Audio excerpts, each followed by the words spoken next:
I'm Paul Sims, and I'm here with Brad Gray. Hello. And Warren Littlefield. Hello. And Julie Bean. Hi. Now, Warren, you were the president of NBC at the time we pitched NewsRadio. I was indeed. I just wanted to make sure I got the title correct, because there's so That's many true. titles. President of NBC Entertainment. So, Brad, the original way the show came about is you and I had met on Larry Sanders. Right. We made a deal for me to develop some shows, and as I recall, you wanted to have a meeting, just to sort of, we've made the deal, let's have a little meeting, and I thought that meant that I had to have the idea ready to go, because I came up and told you what the idea for NewsRadio was, and you said, you didn't really have to start working on this yet. Do you remember what the original idea was as I described it to you? I do have I think in that first meeting you talked about Seinfeld in The Office. I think there was a little of that, but I remember you were really excited about an idea, and it felt like it was something that you felt really comfortable with. So we were excited about it as well. And how did we decide to go to that NBC would be the right place for it? ABC passed. Is that true? See, hold on. Wait a second. I've heard this story. You came to me second? I've heard this story many different ways, because at the time your company was the TV part of it was funded by ABC. Yeah, in '94 we made a deal with at the time ABC was owned by Cap Cities, and they were financing our company. And the first deal we made was with Paul Sims, was with you, and we were excited about it and went to our partners to talk about it. And Stu Bloomberg at the time just didn't see it, and so that's really what happened. I never talked to Stu Bloomberg. Yeah, but we did. Yeah. Brad didn't do a good job pitching the show, obviously, Paul. And it wasn't TGIF, I guess. And frankly, it belonged at NBC. We knew that Warren and that whole the group there would all really embrace it and understand it. So I thought that was the right home for it. Well, also, yeah, and at the time, it definitely felt more like an NBC show with. At the time this was done, Friends was in their first season, Seinfeld was in their fifth season. Those were not only the hot sitcoms, but the ones that I sort of liked. And then we went into Warren and Jamie Tarsis. Right. And what do you remember, Warren, about the pitch?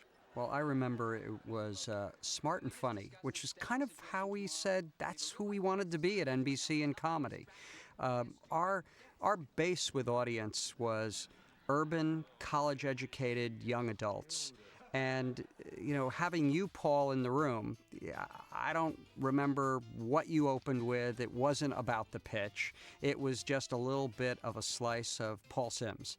And to me, that just said, hey, this guy, his sensibility is going to go right to our target audience. So I must say, I can tell you this now, you kind of had me before you even pitched the show. You had him at hello? Oh, yeah. That's sweet. It's funny thinking about that now, remembering how nervous I was during the pitch, because that's the first time I think I'd ever done anything like that going in, and I don't think I'd ever really. I hadn't met Warren before, and he was the president of NBC. I'd had passed him once when I worked at David Letterman.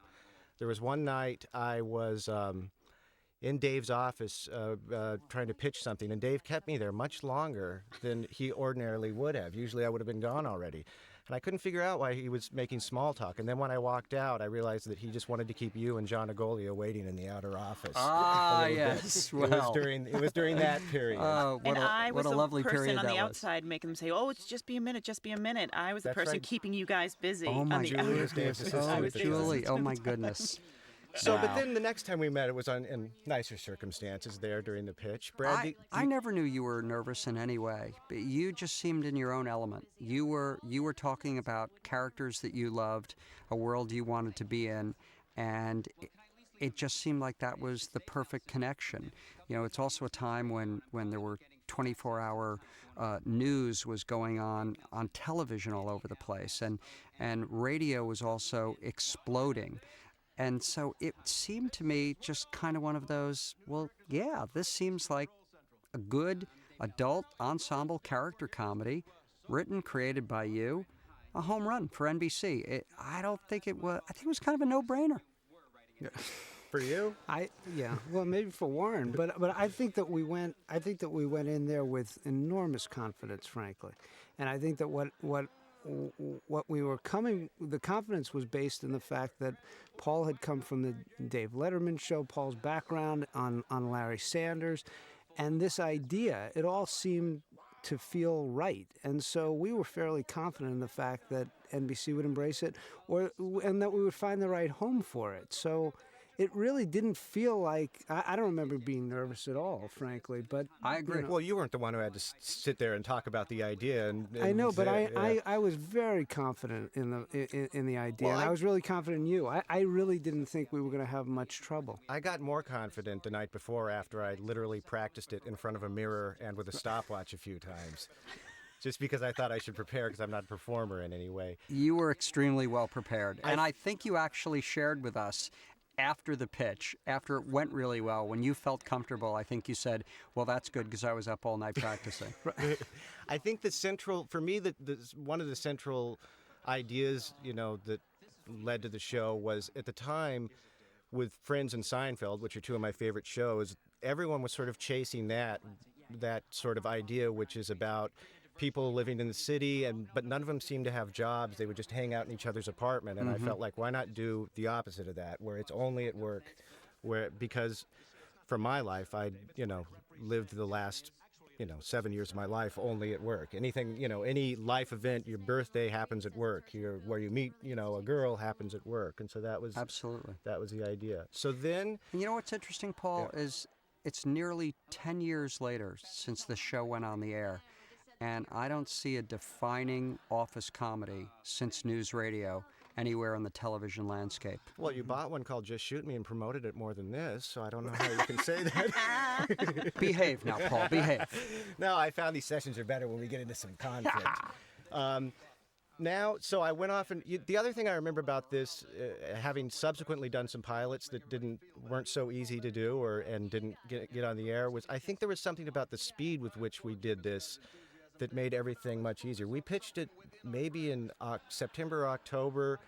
I wrote it in November, and we shot it in December, and it all came together fast. When I talk to my friends now it was on the air in March. Yeah, and when I talk to my friends now who are doing this, the process is much slower. The production company gives them notes on an outline before anything happens, and I thought that was. I think the timing. I think it is a completely different time. As Warren said, 10 years ago, it's amazing to watch the show now, because the show, I find the show is hilarious, and it holds up, and it's funnier than ever. And I think that you're talking about the process today, and the process today is very different 10 years later, in that there are probably 10 more voices at the table that seem to have something to say, or think they need to have something to say. Yeah. I think that's true, and originality gets leveled, and it may not be the intention. All those voices, many of which are intelligent and well-meaning, but somehow the original edges get flattened out, and I don't think that ever happened with this show. You knew what you wanted to do, you had a vision, and thankfully we were smart enough to say, we need this. We could see that on a Tuesday night where we had Frasier, we knew that we needed a companion piece. And this just felt very early on, by type, if this works, this is another smart adult comedy. And yet, in no way a duplicate, an original that could fit into the fabric of what we wanted to have on Tuesday night. And you know what? You executed. So I think our role was get the hell out of the way and let you put it on. And it worked. One of the great things about this show is that it's smart, but it's so silly at the same time. And as it went on, it got sillier and cartoonish. We've talked about that a few times in these commentaries. I don't think I ever imagined how silly the show would get, but silly in a way that doesn't make me cringe, that I sort of enjoy. Let's talk about the casting a little bit. I know around the time I was writing it, I knew I wanted Andy Dick, who I used to bump into. I knew I wanted Dave Foley, and I knew I wanted Phil Hartman, who NBC had a deal with at the time, I think. Well, yeah, out of Phil's unbelievable run on SNL, basically one of the ways we got Phil to stick around and keep doing yet another season on SNL was to say, hey, we're going to do a holding deal and give you an opportunity to have your own show in primetime post SNL. And Phil had a number of ideas for starring vehicles, and some were developed, and others I would scratch my head when I would hear what he had to say and go, Phil, that's an awful idea. But when you handed that script in and said, get me Phil Hartman, I picked up the phone and said, you didn't develop it, it wasn't your idea, and I'm going to tell you something else. You're not the star of the show. I believe you can be a star character, a hit character in this show. You've got to read it. And to Phil's credit, he just said, get me the script tonight. I will read it. He read it that night. He called the next morning and said, I love this. Let's just make it work. Yeah. And I thought, wow, what a smart career move. Well, he also told me later that he called his friend Dana Carvey and said, I'm not the star of it. It is an ensemble thing. And he said, Dana said, you'll be much happier doing an ensemble thing. And then as the show went on, he did become, well, he's just so great to write for. He did become, probably a bigger character than he would have been if we'd cast someone else in the part. He stole a lot of scenes. He certainly had many, many storylines that he was at the center of. And I think we just all wanted to bet on Phil because we knew he would shine. Now, Brad, you were the one who got Jimmy Burrows involved, I think. Yeah, I think so. And just touching on Phil for a second, I remember that, we talked a lot about the fact that Lorne Michaels had used Phil as an anchor all those years, and Phil was so extraordinary on Saturday Night Live. And I think, Paul, I remember a conversation where you were pretty clear about the fact that you were going to use him in basically the same way, and he was going to be given a forum to really shine.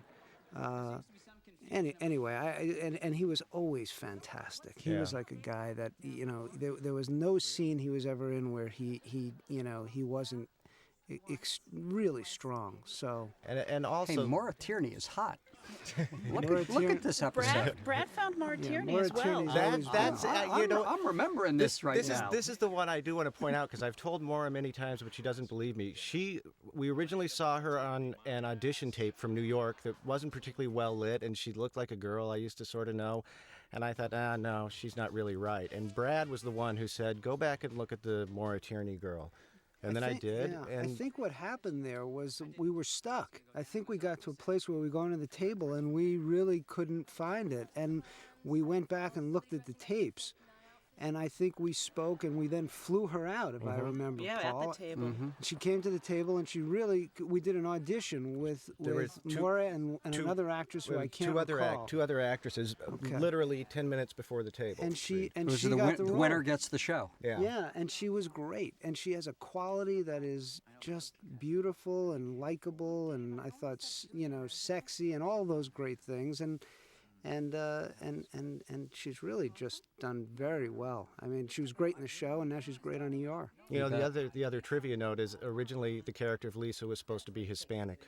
That's true, but we never found the right person. So Jimmy Burrows. Jimmy, yeah, I remember that.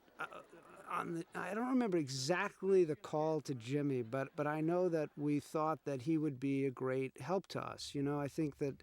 You were a fan of his. I know that he had a great relationship with Warren and NBC, and we were looking for Jimmy's approach on the show, and he did a great job. I remember he really was taken with you, Paul, and thought that it was gonna be something special. He was right. Jimmy really responded to the material. Do you remember the night we shot the pilot? Literally, we got there, and of course Jimmy's all about, okay, hit it. Well, we started shooting the show at 7 p.m. Your average pilot shooting goes 5 hours, and heaven forbid, half of them go into the night these days. And at 8:15, Jimmy goes, "That's it. We're done. The show's over." And I remember I was like panicked. I had just seen a fabulous pilot. And I walked down to him and I said, "That's it?" And he goes, "Do you have any notes?" And I went, "Well, no, actually, I really loved what I saw." And he goes, "I think it's time for a margarita." I had never been to a pilot that was shot in like an hour and 15, 20 minutes, and that's it. We were at the restaurant celebrating that we had a great show under our belts. He still tells me this was one of the fastest pilot shoots he'd ever done. I do remember we had a few pickups to do, and while I was down on the stage, we'd released the audience. I was down on the stage changing a few things, and I looked back up in the audience bleachers, and you, Brad, and you, Warren, were sitting up there on the top row talking about things. Do you remember that? I guess you knew that you wanted to pick it up already. We felt we were in the winner's circle, didn't we, Brad? Well, I mean, I think we both, it was one of those nights where you knew that you had something special and there was like a magic to it. And I know that you guys really wanted to try to get the show on the air as quickly as we could. And with all of the hurdles we had and all the issues we had, we were trying to figure out, just when we could accomplish that. But it was a great night. I remember everybody was very excited. Well, so often you're at a pilot and you say, "Yeah, I think that was pretty good. That feels pretty good." This was just, we knew we had something special. We knew that you had tapped into something original, Paul, that there was an original voice. And you have a lot of goals when you set out to do a pilot. You don't always see them at the end. And that night we sat there and you were looking at two guys who felt, wow, something's been born here. And then, of course, the next thing I went to is, I need help. I need help. Get it. Now that we have all complimented each other, now we got to get into some of the more contentious issues. Okay. The show was moved a lot. It was. Why? He says with tears in his Why? eyes. I do remember when we went on, I think, did we start on Tuesday night? You started Tuesday night at 8:30. Mm-hmm. So you were the lead out of Wings and the lead in to Frasier. Mm-hmm. And it sat very well there. You started there in March 21st, I believe, of 95. And in the fall, when we set the schedule in May, we kept you in that time period because you had a nice, successful launch there. And then after a while, we started jerking the show around and trying to find Then other we went places. to Sunday night. Went to Sunday, and actually you recruited a young adult audience to Sunday pretty nicely. Then we went to Wednesday. When I went back and looked at all the different time periods that you were in, I must tell you, I felt pretty bad. Because Well, it's nice to hear that, finally. I really think that, it was, The Wednesday such a smart, outstanding show, and it probably, forget everything else, it just probably should have been sitting on Tuesday night for a really long time. I think when we really ran into trouble was on the Wednesday move, if I remember correctly. I think we were doing okay, and we felt like we had great potential. And that Wednesday, I think, really threw us a curve for a while. It did. Because I think the idea with Wednesday was that we were anchoring a new comedy night. That's right. And I don't think the show was quite ready for it. That's true. And Or we always found ourselves, as you do at a network, a comedy short. You're always a show short. You have the 8:30 or 9:30 show, but you may not have the 8 or 9 o'clock leadoff show. And so we were asking you guys perhaps to do more than you could, although the quality of the show was always there.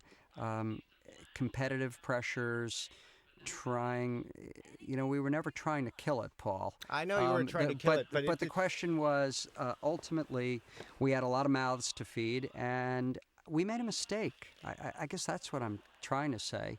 In retrospect, it probably just should have stayed parked right on Tuesday night adjacent to Frasier for a long time. It was frustrating watching a long string of comedies getting that post-Seinfeld launching slot and just wishing we could have it. That's all. I understand. What else? What else can we discuss? I think the term that they used to use for our show was satellite show. Yes, That was we were a satellite show. We were a satellite show, which I never really understood, but I. Oh, this is for me now to explain what's a satellite? Unless it's boring. No, you don't. If you can find a way of insulting Preston Beckman in your explanation, then I would enjoy it. Our scheduling guru. Classically, Friends is a great example. Friends started as a satellite show. It started at 8:30 on Thursday night and played there for its first season. But we had a sense of what that show was, the cast, the hit title song. We had a real sense of momentum. Friends started by the second half of the season. It was going up over its lead-in. There was a surge of audience, and so that's a signal. So we moved Friends to 8 o'clock, and it stayed there. Just before we get to the end of the episode, which is coming up, in the last few years, you've been working as a producer, so you've been working on the other side now, selling to the networks. Absolutely. It's frustrating, huh? Wow. I have more humility. I'm humbled. I actually would be a much better suit now that I've been on the other side. Really? I think I have a far greater understanding of the brilliance, the 1,000 things you have to do really, really, really well to make something happen, and then on top of that, an incredible amount of good luck. Incredible. When people talk about how good the cast is, I think how much luck was involved in that. I mean, we made good decisions, but we made great decisions. The fact that we managed to get the people we wanted and managed to find other people that were good was very lucky. Well, talent is always attracted to material, and when that script went out, there was a very fast, strong buzz over. There was a hot project, and you had a lot of people clamoring to be a part of NewsRadio. I think for me, when I watch these shows now, it's as simple as 10 years have gone by, and there isn't much out there that you can cite that tonally, in terms of the comedy, just in terms of the consistency, in terms of the level of writing, is at this place. So it makes me proud, frankly, just to watch them and to remember being associated with it. It's really fantastic show. Well, it was one of the probably the best TV experience of my life so far, except for all the scheduling changes. Oh, but you know what? I feel like we've healed, you and I now. That's very important to me. It's a very sweet moment we've had. It probably won't make it, but Michael, do you think this show would get made now? Do you think it would get on the air? As I look at the landscape, television needs a smart adult workplace comedy. I think to do it today, you'd have to have at least one or two stars as Dave and Lisa characters. You couldn't go in with anything less than that.